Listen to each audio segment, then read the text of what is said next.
is now.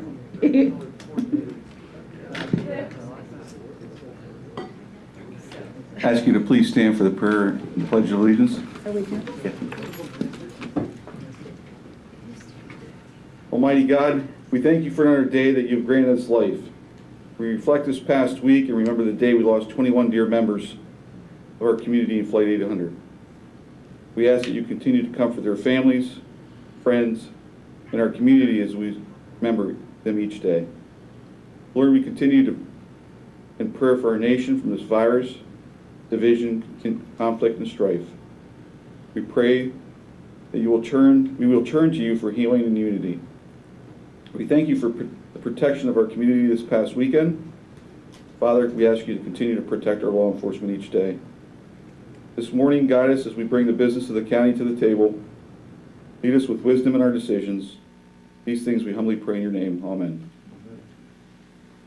I pledge allegiance to the flag of the United States of America and to the republic for which it stands, one nation, under God, indivisible, with liberty and justice for all. Good morning. We convene the Commissioners' meeting at this time. Ask for public comment on agenda items only.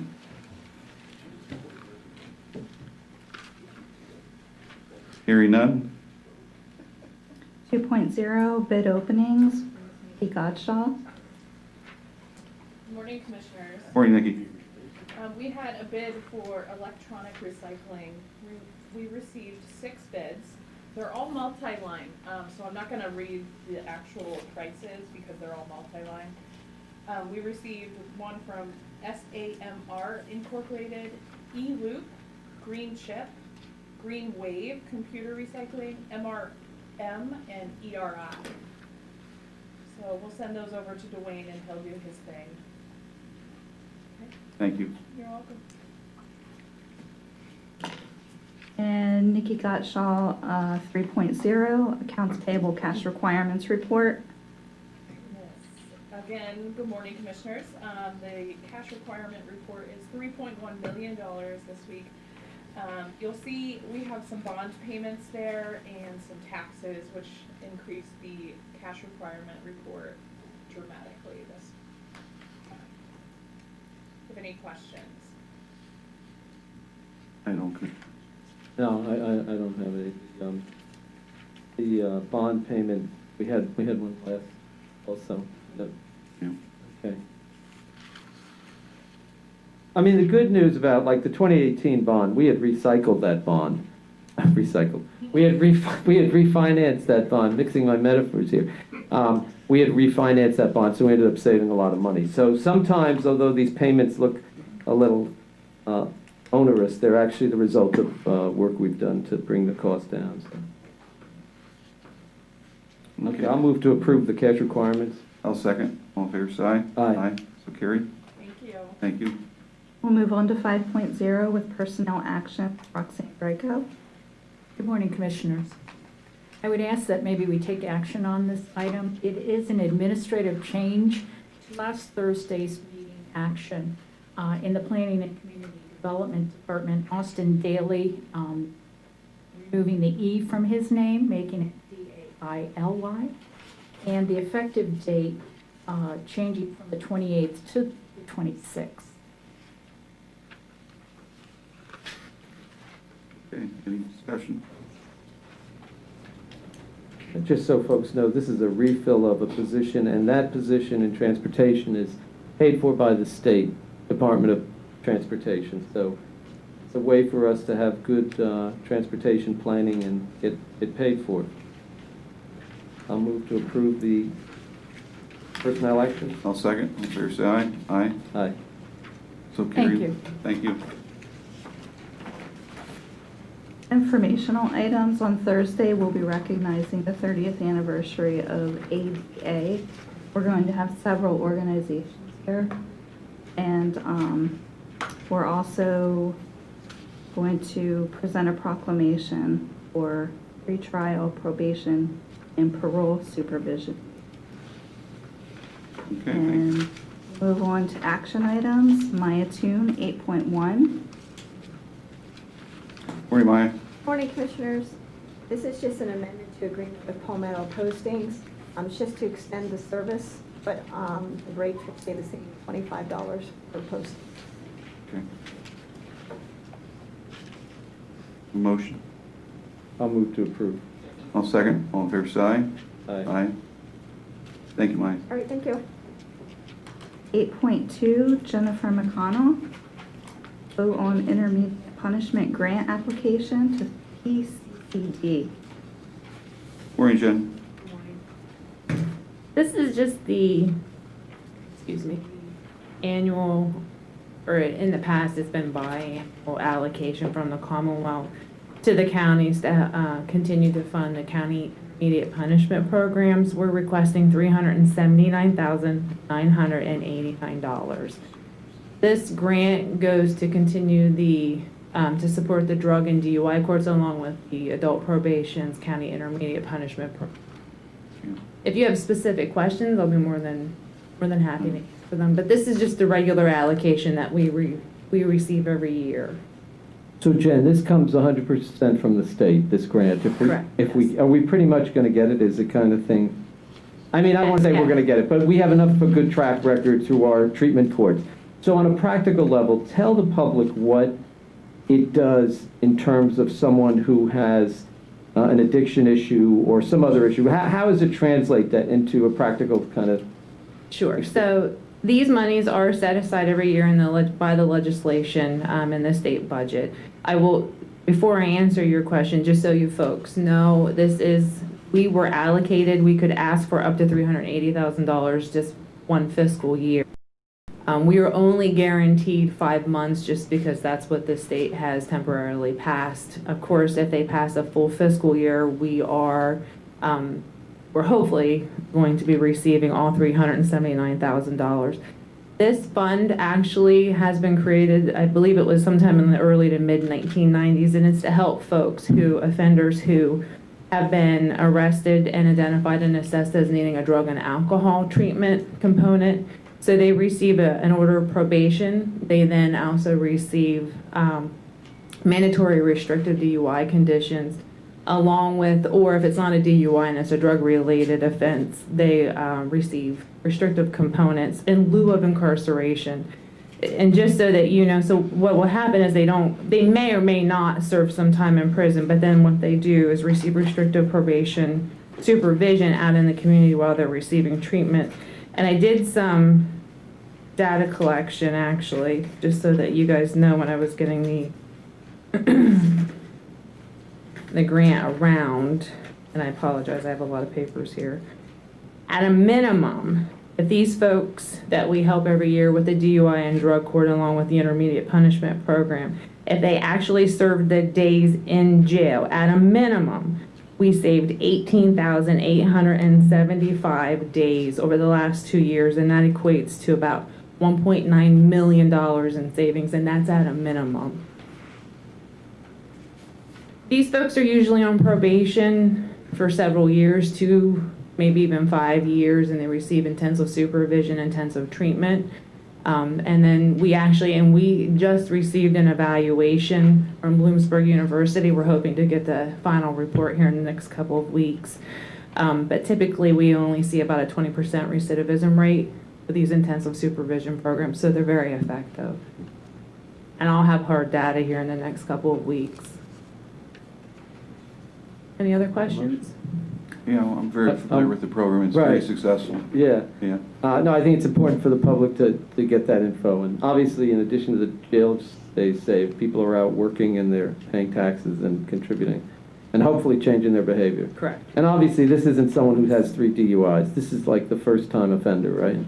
No. Oh, really? These are individuals who would have gone to prison they had mandatory sentences. The first-time DUI offenders, typically, as long as there's no other major issues, they tend to receive ARD. Right.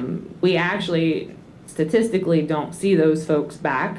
If they're usually a first-time DUI, it's the multiple DUIs that we really want to provide intensive supervision to help change their treatment, and their ways of living. So yeah, we're reaching the hard-to-serve population with this grant. Okay, but there's a belief that through this, it's going to be more productive than going to prison, right? I move to Correct. approve. Save $2 million over 2 years, that's, And that's at a Yeah. minimum. If they serve the minimum days in prison, Right. $1.9 million in savings. So it's a great return on a $300,000 program, $380,000 program annually. the next stop for a lot of these individuals to stay in prison, so. Correct. Yeah. And unfortunately, some do go on, but if they have a revocation, then we do. The judges are very, they're aware of that, and they typically do impose a state incarceration Yeah. sentence at that point. This is the reason why IP was originally designed, Right. as a deterrent so that they could get the treatment to avoid them from going to state prison eventually. Right. And statistics show the more intensive supervision, the more treatment you provide, the more likely someone's going to change their ways and become productive and not recidivate. Okay, I'll move to approve the grant application. I'll second. All in favor, say aye. Aye. Thank you, Jen. Commissioners.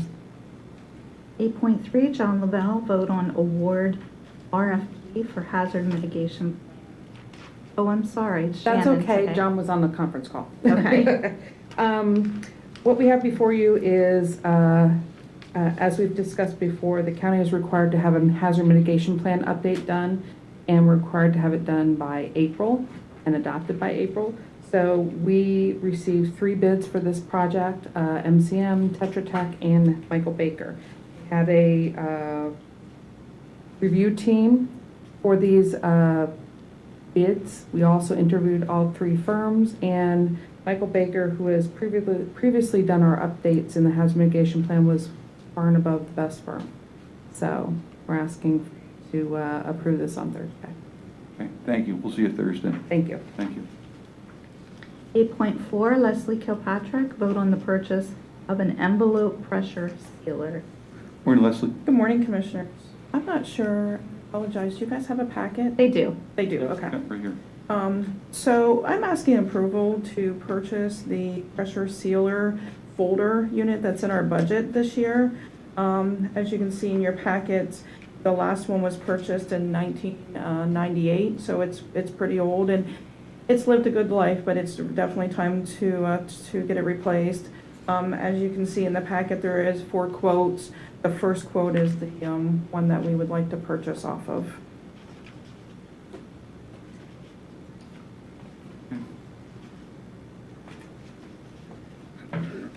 And this is in the budget? It is in the budget, Okay. yep. Actually, we have 17,000 in the budget. I think we came in at under 12. Great. Okay. Want to vote on it today? Okay. I'll move to approve the purchase of the envelope sealer. I'll second. All in favor, say aye. Aye. Thank Aye. you, Carried. Commissioners. Thank you. Thank you. 8.5, Scott Williams, vote on subrecipient agreement with the city of Williamsport. Morning, Scott. Good morning, Commissioners. So the item I have for you is connected to our reimbursement agreement that we have with PennDOT and the federal government for transportation planning. So a segment of the work tasks that we do are related to transit, and so we have a subrecipient agreement with the city to provide the transit planning tasks as part of our work program. So one thing I do want to point out, though, the document that was provided for your review had a typo. The amount is actually $109,000, not $103,000. Our funding actually went up a little bit for this. So it's a 2-year agreement that we do. So it's for the transit planning task is $56,000 in the first year of the agreement and $53,000 in the second year. So the city has already reviewed it and signed it, so we just need to also sign it. The way it works is they send us their invoices quarterly, and we reimburse them out of our reimbursement. So quick question for you. What Yes. are some of the day-to-day, what are the invoices for? Like, what would that be? What kind of work? Yeah. So it would be route planning. If they look at, areas, they do analysis looking at where they might want to add new routes or new stops. We provide a little bit of support for that, but they do most of that. And they also do facilities planning with it as well. If they see that they might need to do, enlarge or improve some of their facilities. Analysis they do on the rolling stock as well to see what the age of it is, if they need to do replacements. So that type of work. Yeah. Okay. I'll move to approve the subrecipient agreement with the city of Waynesboro.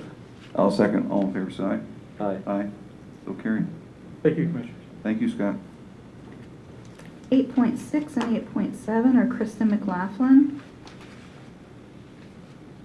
Morning, Kristen. Morning. Which one's first? Vote on Amendment 2 to Cooperative Okay. Agreement. So this is the cooperative agreement for federal fiscal year 2016 between the county and Montoursville Borough. And all this does is extend the termination date of that agreement from February 1st, 2020 until November 20th, 2020. Okay. Motion? I'll move to approve the Amendment 2 to the cooperative agreement with Montoursville. I'll second. All in favor, say aye. Aye.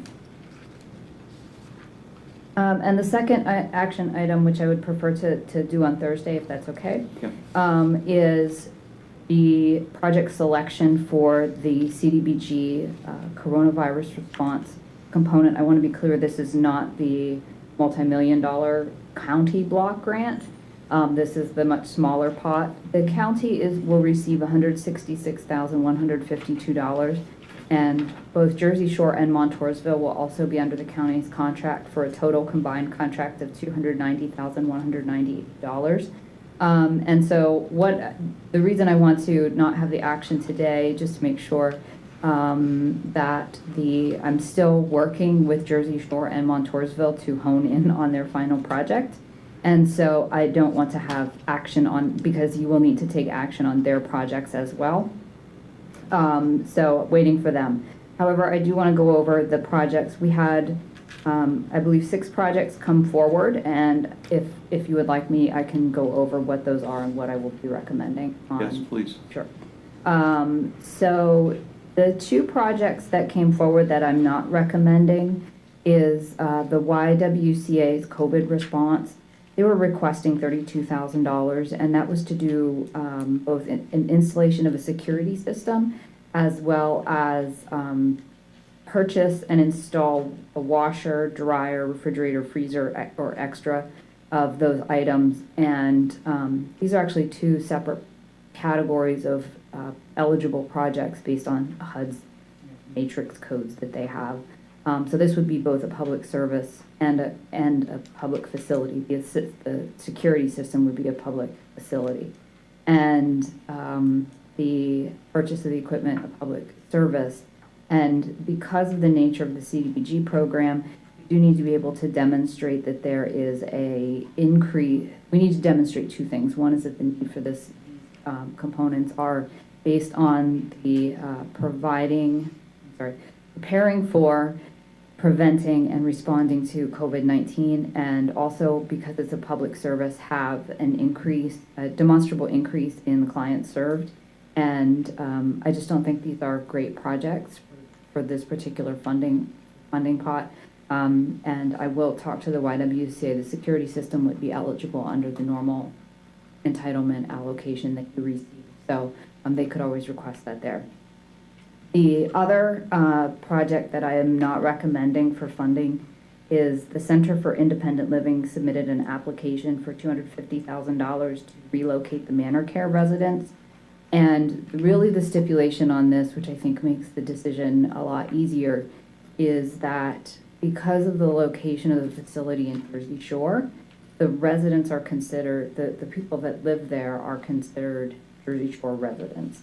And so even though they might have come from other places, they're currently residents of Jersey Shore. And because Jersey Shore Borough receives its own CDBG funds, including the COVID funds, it would be Jersey Shore that would need to invest in that project, because the county's CDBG funds, and this is true for the COVID as well as for the general CDBG, is to invest on behalf of residents of what we call non-entitlement communities, which are communities that do not receive their own CDBG.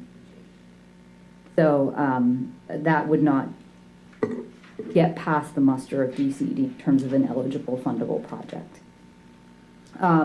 But that aside, there are 4 projects I'm recommending funding, and I think they're really great projects and can meet the needs of the residents in Lycoming County, can meet the requirements of the CDBG program in terms of documentation, monitoring, and things like that, and that the services are going to those residents of non-entitlement communities. And I'm really pleased with the applications, and I think they'll do a good job. The first one that I'm recommending for funding is North Central Site Services, and I would recommend $19,776 in the CDBG to be allocated to this, as to provide assistance such as transportation and other similar services to Lycoming County residents with blindness or visual impairment. I am working currently with that organization to make sure of specific things that we do need from them, but as per a discussion that we had on Friday, I did double check because they did request $90,000, and this is a significant reduction in that. I did double check that they could use that amount of money, because obviously, you know, I know that they're not putting in a road or something, but if you were putting in a road and you ask for $100,000 and we say we're going to give you 20, that might not be, you know, something that you could move forward. So the 19,000 and change is something that they can use. The second project that I would be recommending for funding is the Central Pennsylvania Food Bank, and that would again be $19,776. This is specifically to provide emergency boxes, which cost approximately $16 per box, and the box, that $16 is intended to feed a family for a half of a week. So essentially it's a $32 a week per family. And so 19,000 will go a decent amount away to help feed them.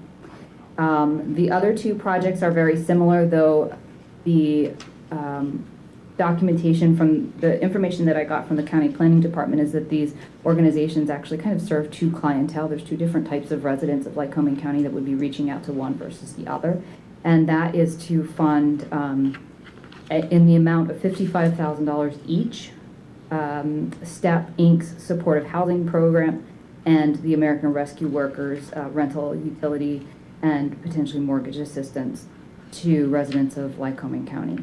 And so that would be, there's a lot of stipulations in the CDBG program about how much they can give, how many, they can only give up to 3 months, for example, and there's a lot of other regulations. However, these organizations are already providing that type of service, and so we'll be able to demonstrate that they're providing the service, that the service is going, that the funds are going directly to those residents, and be able to collect the data back that we need, as well as make sure they talk to each other enough that we can verify that someone, for example, didn't go to one organization and then the next and both receive utility assistance. We are looking to avoid, obviously, duplication of benefit, and these organizations are set up to be able to do that.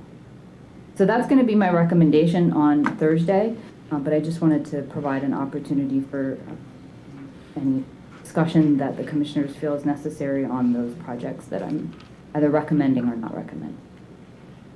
Well, it's important for the public to know that assistance at both STEP and the American Rescue Workers, well, at STEP it includes mortgage assistance. So if someone is having trouble because of COVID-19 with their mortgage, there are funds available to help them up to 3 months. It's not just rental. I think that oftentimes our rental assistance programs get a lot of publicity, not so much with our mortgage assistance, and that is a important notation. Yeah, and I am also aware, because I did double check with the American Rescue Workers, they are able to provide similar assistance on the mortgage side. And also utility. And utilities, yes. Right, so if someone's got a utility. Which, as far as I know, does not matter whether that person needing utility assistance is a renter or a homeowner. Right. So Kristen, just a quick question on the chart that you gave us. It says that STEP was requesting 50,000 Yes. and the recommendation is 55. Yes. The rescue workers is requesting 60 and they're getting 55. Yes. So essentially, they were in a perfect world, people will know exactly how much they they want or need in CDBG, and we would be able to give them exactly that. One of the reasons why I split it specifically down the middle was so that neither organization was receiving more than the other, despite what their request was. Both of them, the assistance is going directly to those homeowners or renters, but essentially residents of Lycoming County. It's not a project that is, like I've seen in some other communities where an organization requests funds to fund a position, but not the output of actually giving a check to, I mean, the homeowner doesn't get a check. The check goes to the wherever it is that needs to go, whether it's, you know, for utility or the landlord or whomever. But we're paying that on behalf of them. So I thought it was fair to just split it down the middle. And a lot of times the applications that we receive are, you know, STEP might go for even numbers. The American Rescue Workers might have been multiplying something out and figuring out from there. Okay. So I know that the funding will be, I felt it was fair to split them down the middle, and I know that both of them will be able to utilize that amount of funding. And the other option, the other thing that's out there too is, and I just want to be clear on this, right now, you know, we can't predict what the need for COVID response or anything like that is going to be in 2 weeks, let alone 2 months when the funding hopefully becomes available, let alone 6 months from now. And so I will be working with these organizations, all four of them, to monitor the needs that they are seeing and monitor the timely expenditure of the funds. So for example, if one of these agencies, right now we might think, hey, they really need this funding, and for some reason they're not able to get it out on the street in a timely manner, and 6 months from now, wow, something has radically changed and we really need to respond to an emergency situation, and we can do that with CDBG funds in a different area, we might need to reallocate funds. And so right now this is kind of taking a shot at where we think the funding is needed, and certainly I know that those organizations are seeing an uptick in requests for assistance because of both the unemployment situation, the closure of businesses, or, you know, hopefully temporarily as much as possible, and all the things that are going on. So I know that they will be able to provide those services, but if there is a need for something else down the road, or they're not able to spend the funds, we can rebudget those to a place where it's makes more sense. You know, and thank you to you and Jenny and Shannon and the planning department for the great work you did on tracking down the agencies. You know, one other thing that's important for renters to know, there's a moratorium on evicting people till August 31st. But if you have rent in arrears, you should apply to one of these programs, because the day is going to come when the, when the evictions proceed, and if you owe 3 months back rent, the landlord's going to have a strong concern about keeping you there. So the point is, and this is what Kristen was saying, we don't know what's going to be available for funds in the future. We know the funds are available now. If you have rent in arrears, go to one of these agencies, get help, and get your rent brought up, or your mortgage payment. The same thing with the mortgages. The mortgage companies are not foreclosing right now, but you're going to be 2-3 months behind. It's hard to get out of that hole.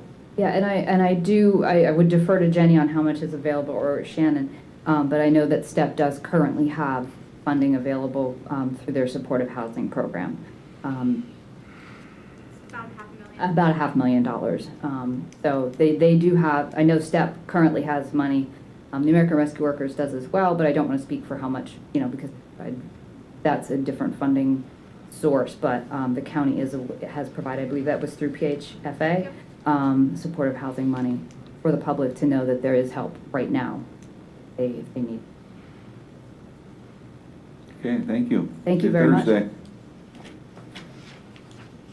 8.8, Lauren Strasser, vote on agreement with Diaco Incorporated. Morning, Lauren. Good morning, Commissioners. We're seeking your approval for a 5-year agreement with DICO and the county. This is to assist in any welding work that's for repairs or emergency repairs on the equipment at LCRMS. And this is on an as-needed basis. We had a contract with them since 2014. The price has increased per hour from $90 to $105, so increased $15 from 2014. What was the increase? $15 per hour. Okay. And there was also an increase in the mileage rate from $1.25 to $1.50 per mile. I know if my colleague was here, he would be questioning how the rate went up from 90 to 105, which is $15, which is a 20, it's about an 18%, what is that? 16%? 16% increase in a year when inflation certainly is not 16%. Did they give you any reason for that high increase? I do not have a reason. There was an emergency at LCRMS this morning, so I was given this contract to present. Well, there's no need to rush it today. Maybe we could ask Mr. Yorks to call them up and tell them the commissioners are very concerned that it's a 16% increase. And unless there's some compelling reason to do that, it doesn't seem like it is there to. Commissioner, we only use those services when we can't do the work ourselves and we're. Right, it's an as-needed basis. Yeah, it's just a Right. overflow kind of. But it's still a 16% increase. Why don't you ask them? I think that. And it's good to note that during this agreement, we also have the flexibility to use a different company as if needed. Yeah. How many other companies do we have? I'm not aware. Okay. So probably just this one. Yeah, I And we didn't mean don't- to put you on the spot. I just. No. We'll put on the agenda for Thursday. Okay. Okay, thank you. Yep.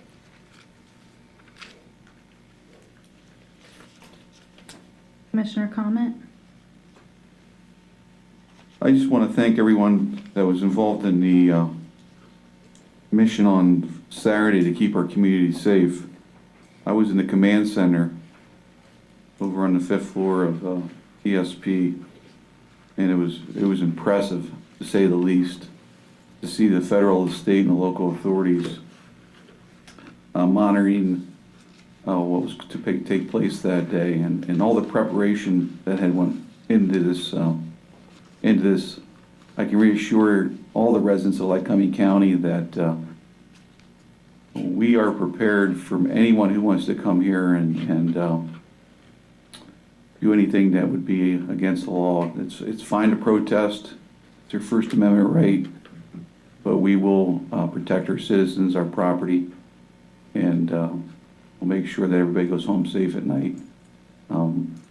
It was extremely impressive to watch these professionals work together, and the training that they've gone through was evident that morning and afternoon, and how they worked in unison. I described to Commissioner Mirabito, everybody had a role. It was like levels of the layers of an onion. Each agency had a layer of that onion, and as the afternoon projected, each one had a mission and a duty to do if something would materialize.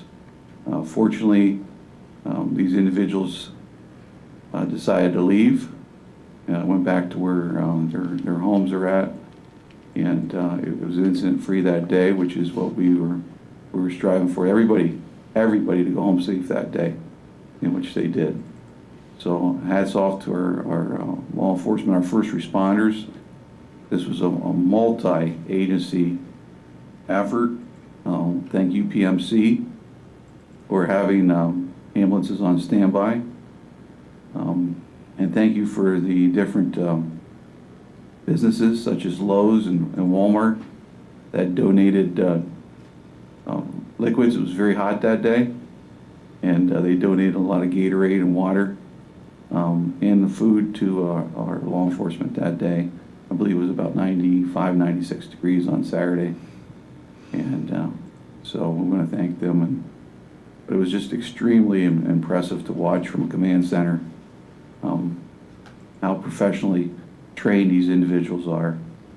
To give you an example, I received an email that Deputy Whipple, she just graduated from our compressed 19-week academy into the first 9 weeks, and then the final 10 weeks it was compressed down to 6 weeks. She had no days off, including no weekends, due to the academy having COVID restrictions. Not only did she graduate in a condensed manner, but she also joined an elite class, which is the prestigious Law Award for their excellent classroom effort. And this actually makes 3 such awards given to the Lycoming County Deputy Sheriffs in the past. So, again, it shows you the excellent quality of employees that we obtain, how they take their training serious. We have 3 that have been recognized for these awards at the Academy. So congratulations to her, and I believe she also, when she arrived home, she was proposed to, so congratulations on her engagement. So, but again, thank you again to every law enforcement agent. There were some that day forewent their plans. I know of one individual who was to attend a wedding that day. He said, I'm not going to attend the wedding. I'm going to be with my brothers and make sure that we're protected and that we all go home safe. So again, the dedication of our law enforcement is unmatched in this county. Yeah, thank you. That was a great update you gave us on Saturday while that was going on. We appreciated that. I was doing a Eagle Scout Award ceremony on Sunday, and I noticed that many people realize, and the Sun Gazette ran a very nice article about the passing of John L. Lewis and Reverend Vivian, who were both huge figures in our civil rights movement. And I was thinking about, as I read John L. Lewis's biography, where he had grown up as the son of a sharecropper and was one of 10 kids, had no plumbing or electricity in his house. He was born in 1940, so grew up in the South, and eventually became a congressman who served over 34 years in the House. But I was thinking what a great gift this Eagle Scout program was for people in our community, because I said to myself, did John L. Lewis, when he was tending the chickens on that farm, ever have a chance to become an Eagle Scout? And I say that because it's a measure of how far we've come, and yet how far we really have to go too, so that every child has an opportunity. Because to become an Eagle Scout, it's obviously the individual's determination, but that determination is really helped by parents, by volunteers in the community who become Scout leaders, by a whole network of people who help shape our kids. And so it's great. On the one hand, we have come very far. On the other hand, we do obviously have a distance to go. I would urge you to read a little bit about John L. Lewis, because one of the amazing things is, notwithstanding being beaten on the Edmund Pettus Bridge on what came to be known as Bloody Sunday by Alabama State Troopers, being involved in many marches, he always had the capacity to see the ability, as he said, to keep the eyes on the prize. And I think that applies to all of us, whether we're black, white, yellow, brown, whatever, to build a country where the events that happened Saturday don't happen anymore. Why is it that those folks who came Saturday, filled with a lot of hate, at one time were young kids, right?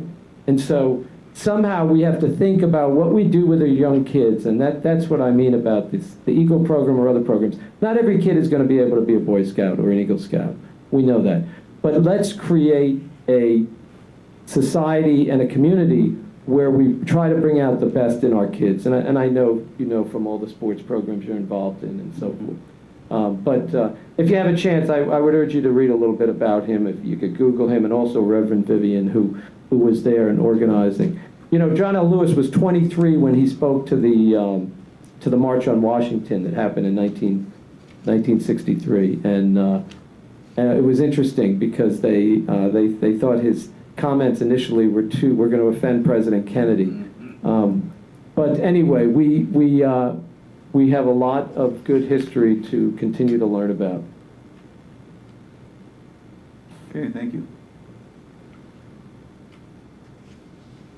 Public comment at this time?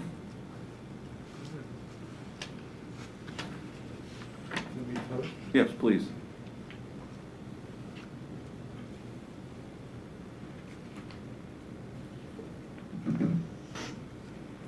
Sean Sherman, Jersey Shore, Pennsylvania. I have remained silent up until now about the current talk over live streaming the commissioners' meetings. I maintain live streaming of the commissioners' meetings as government transparency at its best. You get to see firsthand how each commissioner acts in public and during various situations. I hope that the live streaming meetings will continue with closed captioning, and that both meetings, Tuesday and Thursday meetings, be live captioned. Okay. There are a couple of situations that occurred back in the end of December of 2018, 2019, that caused me to be very persistent with county commissioners and push for live streaming in the first place. One was the actions of Commissioner Sarah concerning, to put it bluntly, the shafting of Linden back in December of 2018. John, could you speak up, please, into the mic? You just look at the mic a little bit better. There you go. Thank you. It was hard hearing you. Thank you. Okay, part of my concerns, I pushed very hard as an individual from February of 2019 through August of 2019 to have live streaming,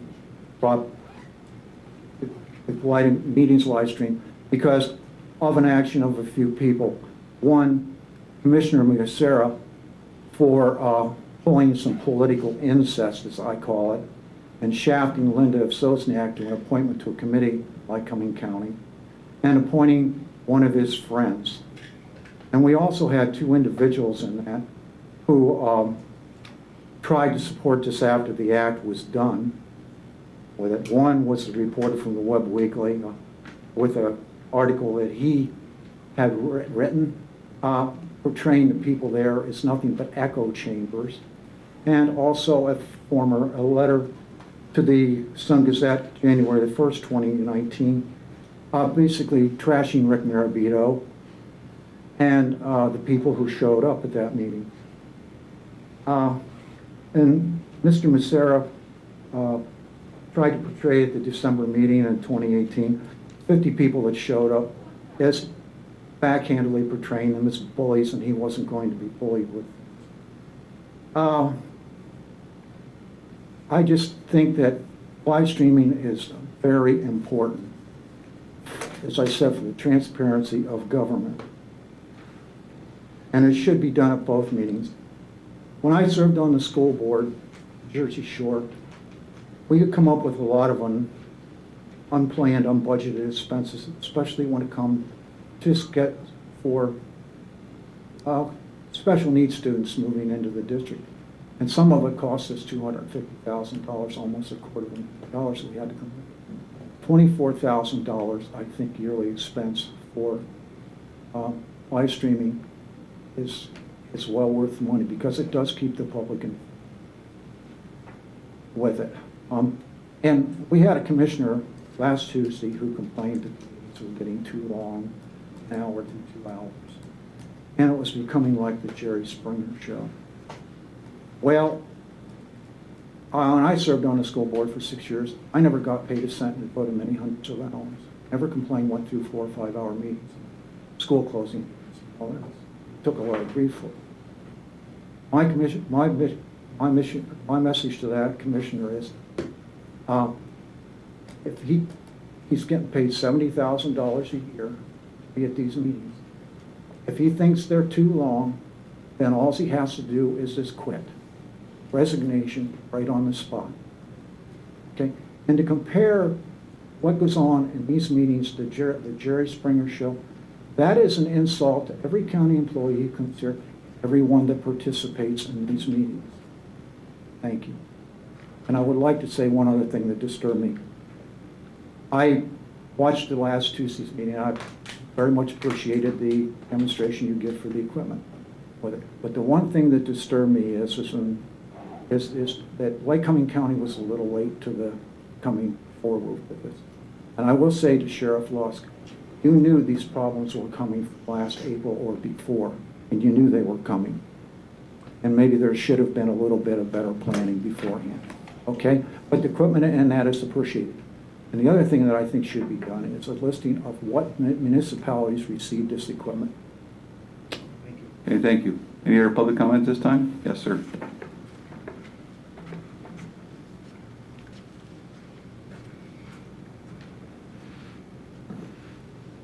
Good morning, Commissioners. Good Morning. Good morning, everyone in the building. Appreciate the time to be here today. A few things I'd like to speak on. Could you state your name for the record, please? Oh, sorry, excuse me. My name is Bill Fennerson, Linden, Pennsylvania. Morning, Bill. Good morning. A couple of things have transposed over the times. I have been watching the webcast online, seeing we had some problems within our health in our house. But one of the things that bothers me the most is I wish, Scott, that you would use a court of order sometimes when you're doing your meetings. I think last Tuesday's meeting got a little bit high-strung. Mm-hmm. It got a little out of hand. It needs to be addressed a little bit thoroughly in different directions. There's a time and a place for everything, and I don't believe that was a good way to do things, certain meetings. Another thing I like to bring up is spend some time at some of our local distributors and big box stores. I would say with the new things put in place, like the Walmarts, now everyone has to wear a mask in store, and they are promoting it quite heavily. I was recently at Lowe's, and I was in there doing some business, got to know the manager quite well. At that time, we talked about masking. At that particular time, there was people without masks on there, but now things have changed a little bit since then. At that time, we talked about, he said, can you use any mask? Our community leaders and our big people, our managers, he made a donation. He offered me a whole box of masks. I said to him, I said, you know, I don't want to rob the cradle here. Why? I'll take 10 boxes of them, 10 masks to a box and distribute it to the county. So that I know they'll be appreciated, that particular cause. Just after the meeting, I'll give them to you. Also, we have construction in Linden, and we all know this. This is a very touchy subject with everybody. This morning I tried to get out onto the road from where I come off Northway Road, Linden. We have construction right there at the intersection.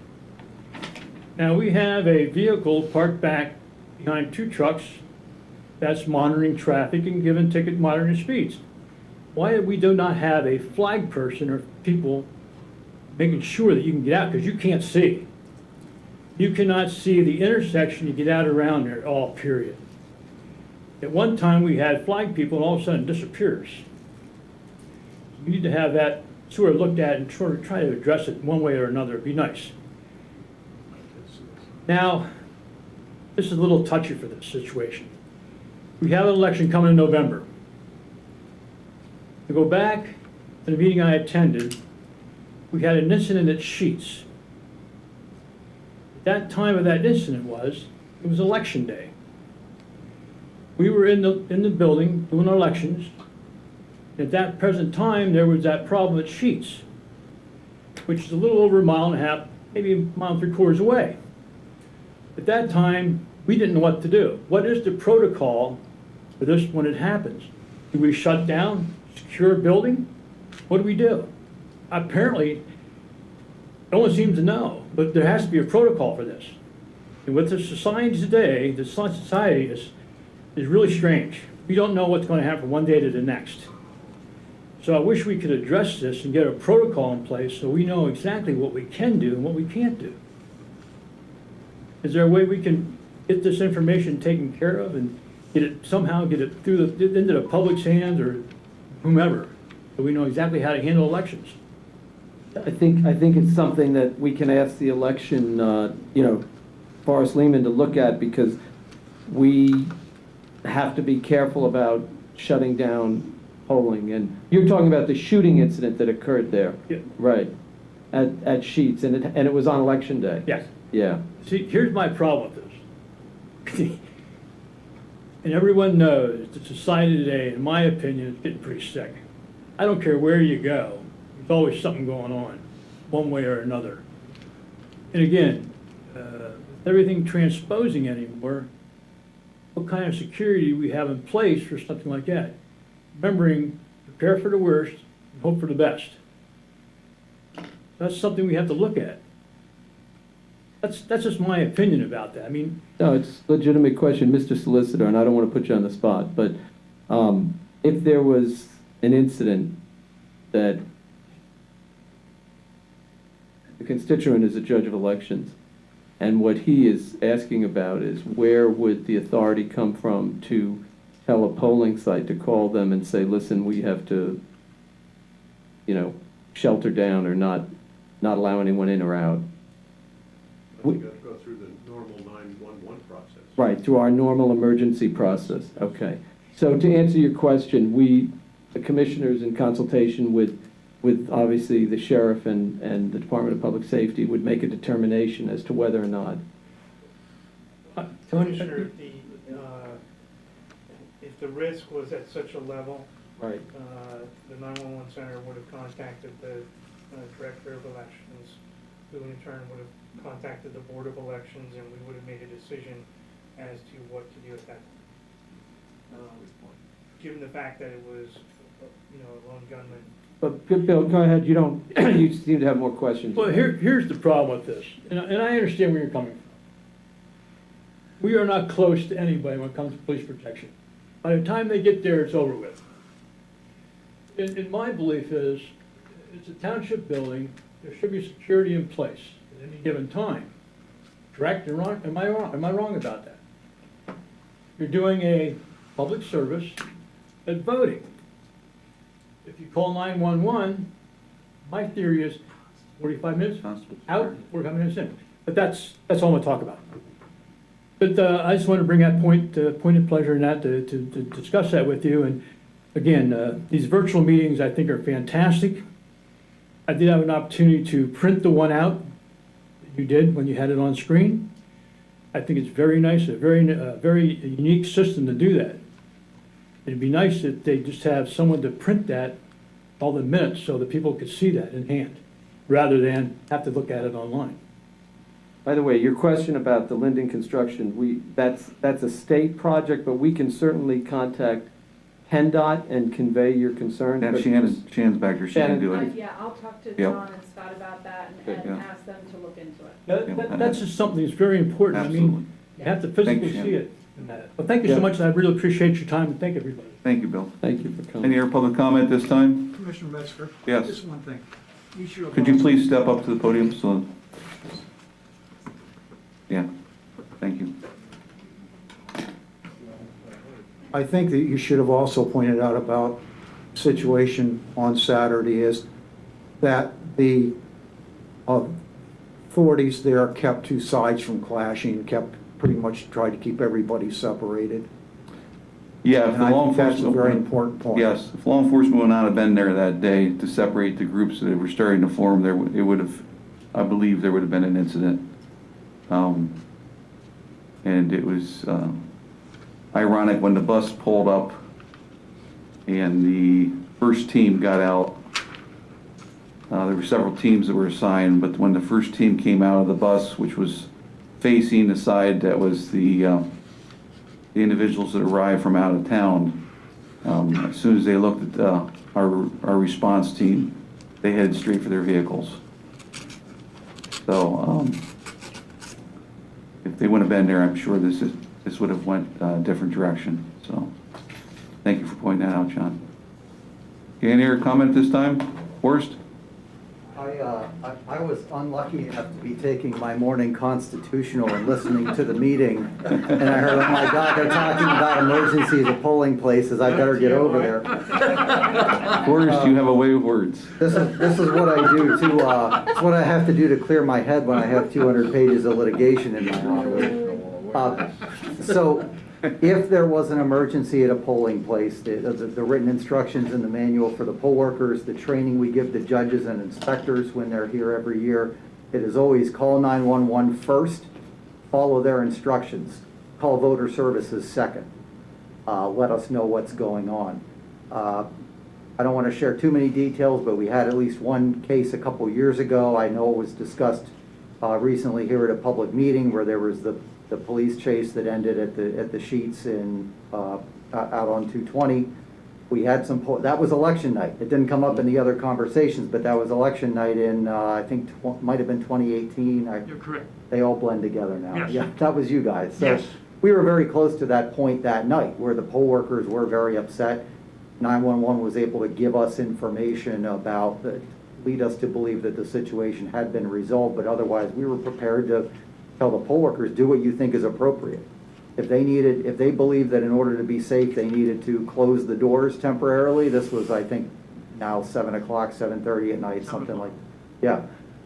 If they needed to do that, we would have always supported that judge's decision to close the polling place temporarily until we had a resolution to the problem.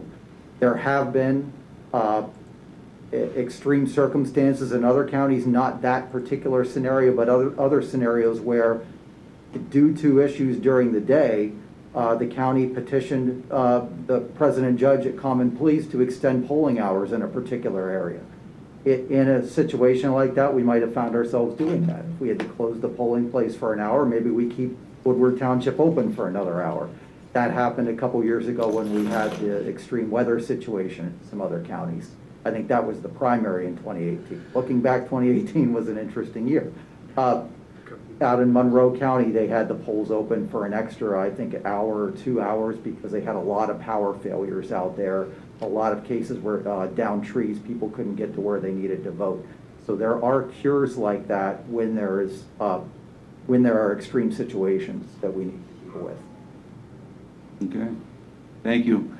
And mention that incident. That was a dark night. A Williamsport officer had been shot. He was compromised. We had PSP responding, chasing this individual.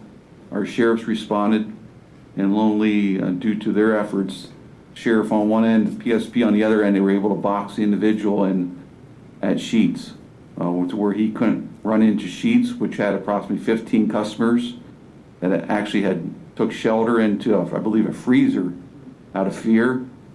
And in front of the pumps, that ended that night due to our law enforcement, sheriff and the PSP responding and boxing that individual in so that he didn't go to places like the township building.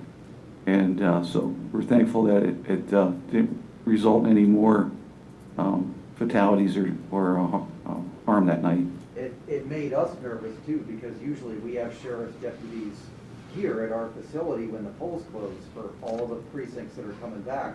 Luckily, there was time for them to go out there, address that, and get back before precincts started returning. We understood why they had to do it, but we were obviously looking at an extra challenge there had they needed to be out there long. Yeah, thank you. Okay, any other public comment? Not, we are adjourned till Thursday, July 23rd at 10 a.m. Have a good day, everybody.